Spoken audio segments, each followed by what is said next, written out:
$500,000. In tonight's Heroes Come Home, a proud Navy mom is back from war, only to find herself in the middle of another fight against sickness and injury. Tonight, though, she's getting help from a familiar group, although they're not known for helping veterans. Chip Brewster shows you how that is changing, and it's changing fast.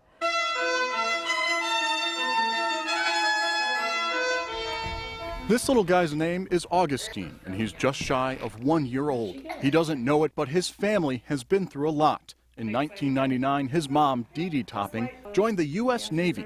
It was a single enlistment career, but lasted long enough for her to see war. I served during Operation Iraqi Freedom and Operation Enduring Freedom. When she took off the uniform for the final time, she returned home to Illinois. Here, Dee Dee met Walter, and in 2011, they conceived Augustine.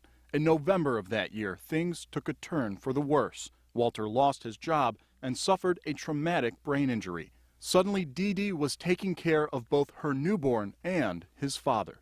I just had to keep going. Walter was in and out of mental health hospitals, never quite recovering from his injury. His care and their child forced Dee Dee to make difficult choices. She ignored her own deteriorating health, including a diagnosis of autoimmune disease. I canceled a lot of doctor's appointments for myself because Augustine and his dad always seemed like the priority and more of a acute nature that had to be dealt with, and my stuff was just kind of ongoing and had been for many years. It's stories like Dee Dee's which led to the creation of the Dixon Center. This isn't about pity, it's about recognition of potential, and it's not about a hand out, it's about a hand up. Colonel David Sutherland, U.S. Army retired, leads the center. Not only has he commanded overseas, he spent the last 3 years of his military career as special assistant to the chairman of the Joint Chiefs of Staff, focusing on warrior and family support. Through a partnership with Easter Seals, he and the Dixon Center are on a mission to lead a nationwide network of military support. Colonel Sutherland believes so many veterans groups have popped up that their efforts are becoming redundant. Instead, he argues services should be coordinated through organizations already well established in the civilian world. Don't create new programs.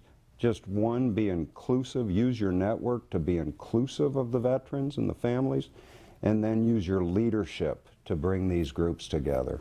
For the Southeastern Wisconsin chapter of Easter Seals, that means adapting and expanding its respite services to veterans. But whether it's helping out with the kids, whether it's providing cares, whether it's helping a vet from World War II to live in their own home. In Dee Dee's case, it's child care and help around the house. For instance, with someone watching after Augustine, she'll be able to make those doctor's appointments and even finish unpacking from her move 10 months ago. A few hours a week might not seem like a lot, but when you don't get even 1 hour, it's an enormous break and help. This generation of veterans are wired to serve. They just need a little assistance during transition and reintegration, and they'll thrive. In January, Walter was moved back into a mental health care facility. Dee Dee says doctors are not optimistic he'll ever fully recover, but she refuses to give up on him. If you are or know a veteran who could use a helping hand from Easter Seals, or if you'd like to become a caregiver, or if you'd just like to find out more about the Dixon Center, simply log on to fox6now.com and click on links. We'll have all that info there for you. For Heroes Come Home and Fox 6 News, I'm Chip Brewster.